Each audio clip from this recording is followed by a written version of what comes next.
Okay, YouTube, welcome back to another video. And in this video, I'm going to talk about how to go about balancing hybrid training with work and generally everyday life. Okay, because I understand it can be hard to juggle all of this. Okay, I'm fortunate that I work for myself and I can work around my training. However, there are times where I've got really busy days with work, ideas, creating content that I sometimes not forget to train, but I have to really think about when can I put training in.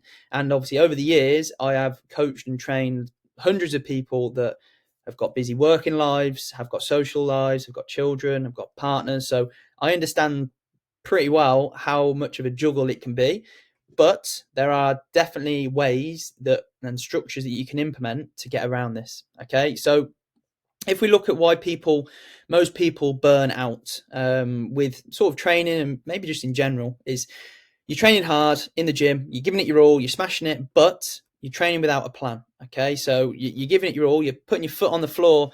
In terms of if you're driving a car, you're going down that motorway 80 miles an hour, you're going for it, but you've got no plan, you've got no map, you're not really sure where you're going, you're sort of winging it. And that will lead to fatigue and inconsistency. And if you're doing that driving, it probably lead to anger and what's the word? Road rage. So without you train hard but without a plan, it's going to lead to fatigue and inconsistency. Your sessions move around your calendar instead of your calendar serving your sessions. So you'll be quick to move your gym session for a meeting, or you'll be quick to move your gym session for a coffee, or you want to make sure you're structuring your training sessions like you would do a meeting, okay? Because this is the time where you're investing in yourself to make yourself better, feel better, look better, perform better. But most of us will put ourselves last, when in reality we want to put ourselves first. Because if we're not performing on all cylinders, work will struggle, your relationships will struggle, and that's not what we want. Your nutrition and recovery fall apart when things get stressful. So, you've gone from prepping your meals, feeling good, eating right, to had a bad day at the office, and you come home, grab a takeaway, a couple of beers, and yeah, it's not going to be ideal, is it? It's not going to put you towards that goal. And you'll end up in the all or nothing cycle. I see this a lot. Even friends of mine, they'll go all in for like 4 or 5 weeks, train, eat, like eliminate everything, become really restrictive.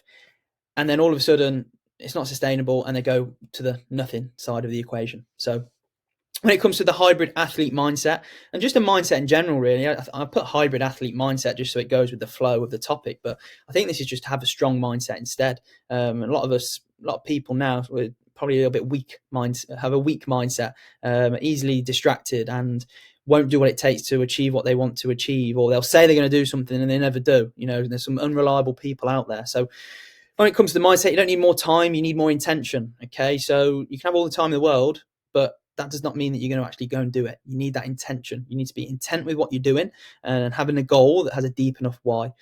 Hybrid athletes plan around life, not against it. So when we know things are busy, some weeks you may look to push with training, give it your all, go all out, double training days if you need to, because inevitably there will be some weeks where maybe you need to pull back. You might be away on a work trip. You might be away on holiday with your family. There's all these things that you need to think about. But in essence, you want to align your training with life stress in terms of the intensity. So if you work in finance and it's the end of tax year, for example, that month of March, April, whenever, is going to be super busy. So think about that in advance and maybe pull things back. Go from 5 sessions a week to 3, whatever it may be. Use that as a maintenance month, for an example. The 80-20 training rule, okay? 80% of your training session should be sustainable and that you can recover from. Okay, now I'm not saying that you need to go in there and just not do anything. I mean, you can go in there, progressively overload, you can give it your all, you can, regardless of, even if you had a day from hell, you should still be able to go in there and do what you need to do. And then 20% of these should be truly challenging with them. So, like your intervals, your races, if you're doing like a testing week, or you're going for, an increase in weight where you're trying to take that set to failure because your RPE is increased. Intervals, like I've said, they're going to be pretty tricky, but if you want to go and do a time trial, 5K part run, all out, there's all these different things. So most of the time you want it to be something that's sustainable, something you can stick to, which is why I always say when it comes to training, start off with getting the most out of the least amount possible, okay, or minimum effective volume. Because inevitably, if you start with 6 sessions a week with all the right intentions to smash it, after a few weeks and months, that will slowly go 6, 5, 4, and then nothing. Whereas if you can start off with 3 gym sessions a week, earn the right to then go to 4, that's far more sustainable and you're going to make a lot more progress. Okay, so we want to keep energy high for both training and for life, which is why schedule your harder sessions on the days that may be quieter or maybe towards the start of the week. And then obviously maybe the less intense sessions you can do later on in the week, for example. So if you've got a tempo run, do that at the start of the week. It's going to be quite hard. If you've got like an easy run, then maybe you can do that towards the back end of the week, just to give you some examples. So when we look at a hybrid training week for someone that's potentially quite busy, we've got Monday, lower body strength, which, could be some squat, hip hinge, some core, some accessories, moderately loaded and just thinking about obviously the movement patterns. Tuesdays, we could do some interval work. It could be 4 lots of 1 kilometer as a max effort, or, whatever it may be with a rest in between. Your strength on a Wednesday, upper body, bench, row, mobility. And then by that point, you're probably going to need a little bit of a rest because your body's been training fairly hard. You've got 2 gym sessions there, you've done an interval run. So Thursday makes sense to have a rest.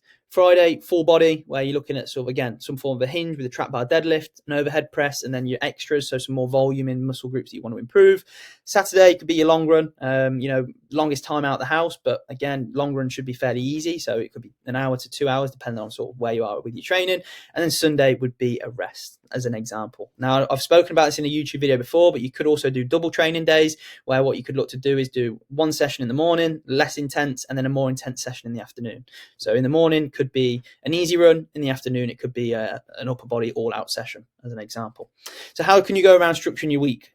Lock training into your calendar first and treat it like a meeting. So what I tell all my clients and everyone else is, on a Sunday, map out your week. What days are you going to the gym?